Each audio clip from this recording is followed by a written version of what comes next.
大家好啦，又係狗屋嘅時間啦，咁嘅亞視執笠大家係咪好開心咧呢一個題外話啦，變咗就即刻呢個嘅講翻呢個選舉啦今次就本來其實我係估乜嘢咧，就係估呢個嘅梁天琦同埋呢個嘅岳橋咧係攬炒嘅，跟住之後就俾呢個嘅周浩鼎咧係贏。好都算係幸好，就係冇呢個嘅俾呢個嘅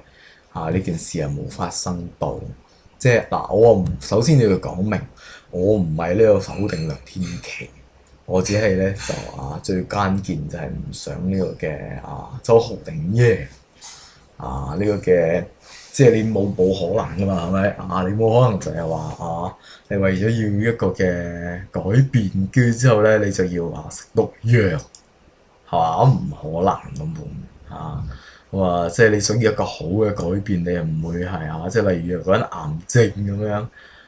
肝癌，咁你唔會話成個肝切咗佢咁樣噶嘛，係嘛？跟住成個肝切咗咁樣，你冇個新嘅去換咁樣，跟住之後就話頂住先啦，即係冇得咁樣。呢一次大家都好多都各方面嘅分析啦，都喺度講話呢個嘅呢個嘅泛民光譜嘅移動各方面啦，即係建制派嘅票一樣呢個嘅梁天琦同埋楊岳橋嗰啲票就估唔到原來呢個嘅梁天琦有咁多票，就6萬票就即係佢哋嘅 self-proclaim 啦，就係一個鼎足之勢。當然就唔係鼎足之勢啦，好老實即係呢個嘅當然啦而家咁樣講嘅話咧，都唔係一個好客觀嘅講法嚟嘅。點解咧？就係有幾樣嘢咧。第一樣嘢就係有啲人都係知道，如果係呢個嘅為表態，跟住就呢個投票俾梁天琦嘅話咧，食毒藥毒老虎冇謂搞啲咁嘅嘢，都係會呢個投翻俾呢個嘅楊岳橋定係點主要好多都係你投俾梁天琦都係 protest vote 嚟。咁呢個嘅投俾楊岳橋即係絕大部分呢個嘅民主派支持者各方面咧，呢個唔使講啦。咁個問題係在於究竟呢個嘅補選結果對呢個嘅呢個下一次嘅即係選舉咁樣有啲咩預測預判咧其實就好簡單，基本上咧呢個嘅就呢個本土民主前線各方面，即係越行越前越激嗰啲政黨咧，基本上就係會取締咗呢個嘅即係成為咗呢個嘅香港就係最激嘅一個嘅抗爭政黨、抗爭型政黨。咁以前長毛瞓街抬棺材嗰啲咧，俾人去呢個嘅擠壓咗喺另一邊噶咯，變咗做呢個嘅弱少少噶咯，即係你哋以前呢個嘅抬棺材呢個嘅搖鐵馬冇用噶啦，已經變咗做而家就要掟磚或者係要多少少嘅呢個肢體衝撞定肢體定係點啦。咁其實亦都係有一個好重要嘅原因咧，就係由於呢個雨傘運動嘅時候咧，其實係未解決一樣嘢，就係呢個嘅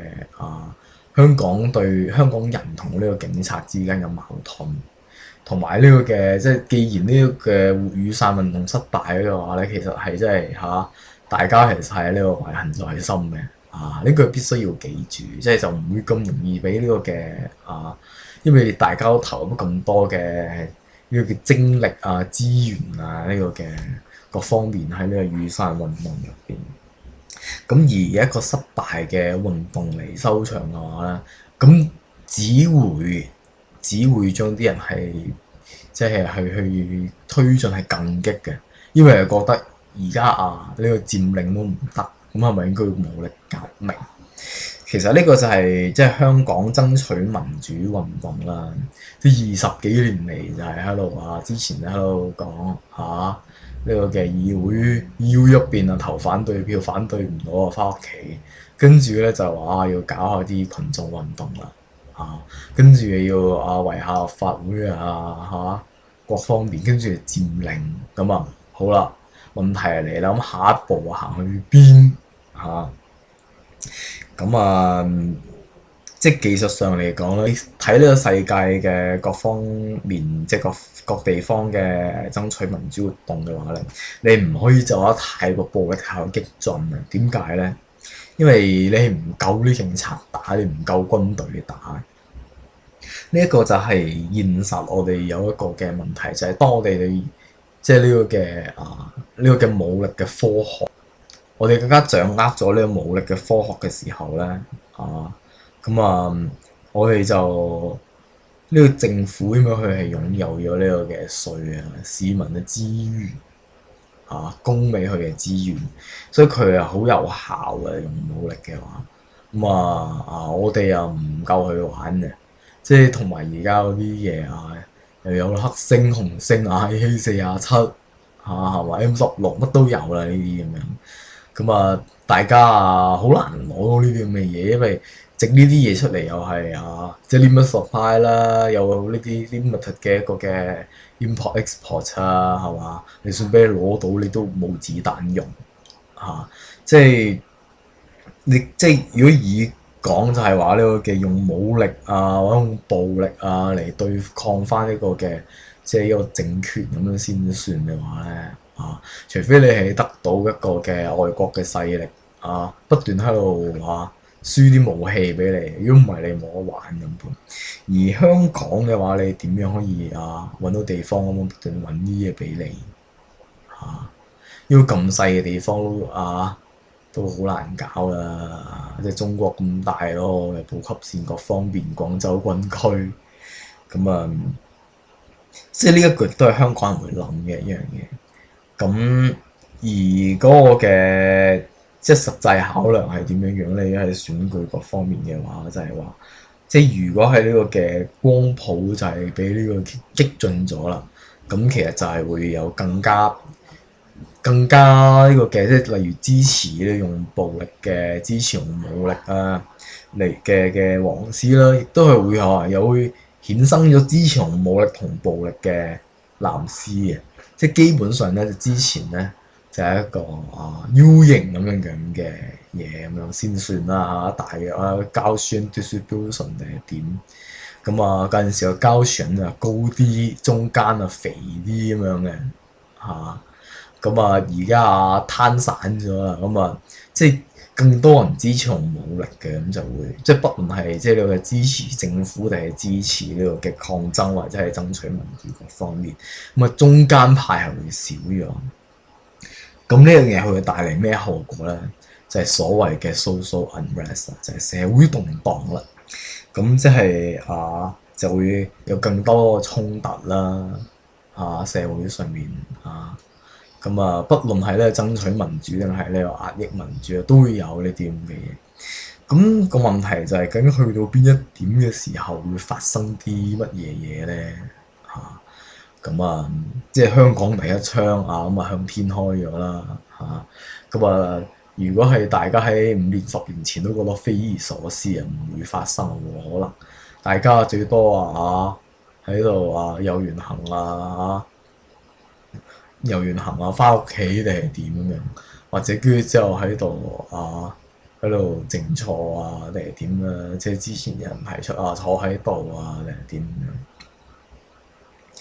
即係 at the end of the day，我哋香港咧就冇得搞啦，已經變咗咁即係只會又會更加多嘅武力、暴力各方面出現。大家嘅生活就影響唔到嘅，不過就大家喺呢個食花生各方面嘅時候嘅話咧，就越嚟越多 juicy 嘢睇啦係啦，再講翻下呢個嘅即係9月選舉我對預判啦即係咧喺呢個時候嘅話咧，其實大家就永遠都唔需要睇呢個咩建制泛民嗰啲嘢，建制咧就永遠都有佢自己票咁會唔會有啲人倒票倒翻俾建制嚟點咧？又唔會嘅。即係你冇理由選共產黨咁樣嚟即係壓制翻呢啲暴力唔會做啲咁蠢嘅事最多我投俾民主黨定係點嗰啲咁樣，我投俾公民黨。咁梗會點樣樣咧？好明顯就係呢個嘅呢個嘅本土民主前線各方面呢啲講到最激做得最激嗰啲咧，就會成為咗取代咗呢個嘅長毛，成為咗呢個嘅最激進嘅一個嘅爭取民主嘅新勢力啦。咁而呢個嘅長毛嗰啲咧，就俾人壓咗去呢個嘅接近中間咯。即係咧就會成為咗呢個中間偏左定係中間偏右咁樣啦。理論上長毛中間係偏左變咗就，本來佢係最左，而家壓咗去中間偏左。咁而呢個泛民亦都同時一定要有回應嘅，即係佢當然啦就打兩手牌，一邊想保住一啲嘅即係所謂啲中產唔好咁激求穩嗰啲票啦。另一方面你去爭取呢個嘅新嗰啲人嚟呢個嘅投你哋係點樣？咁但係其實佢哋嗰個 positioning 都好聰明嘅，都係基本上就係激嗰啲咧都係講下咁樣樣定係點嘅啫，咁唔會真係做嘅呢啲。咁只不過成個光譜嘅即係壓扁咗啦大家好難搞啦，即係冇得再喺度求求其其咁樣樣即係呢個嘅穩定啲，唔好搞咁多嘢冇噶啦，而家咁樣就我相信啦即係基本上就係成個泛民嘅一個嘅選票啦，俾人擠咗部分去呢個嘅本土民主前線各方面嗰啲，咁而中間嗰啲面目模糊嗰啲咧扮激又唔係真係激嗰啲嘅話咧，好大機會就泡沫化啦收咗檔㗎啦，應該係會係啦，我判斷就喺呢一度啦即係你話呢個嘅選舉呢啲嘢來去都係咁樣噶啦亦都當然啦，亦都好大一個可能就係乜嘢咧？呢個嘅中間嘅選票由於俾呢個嘅即係呢個嘅壓扁嘅緣故啦越嚟越多激進嘅咁樣。亦都有可能睇下點啦佢好快都唔係好快就幾個月大家都知㗎啦。不過呢個嘅大家唔好睇小呢個嘅本土民主前線啦。雖然我覺得佢係冇辦法，即係大家就算選咗入去，又冇辦法回應到究竟佢點可以再升級定係點？究竟佢用咩方法再急？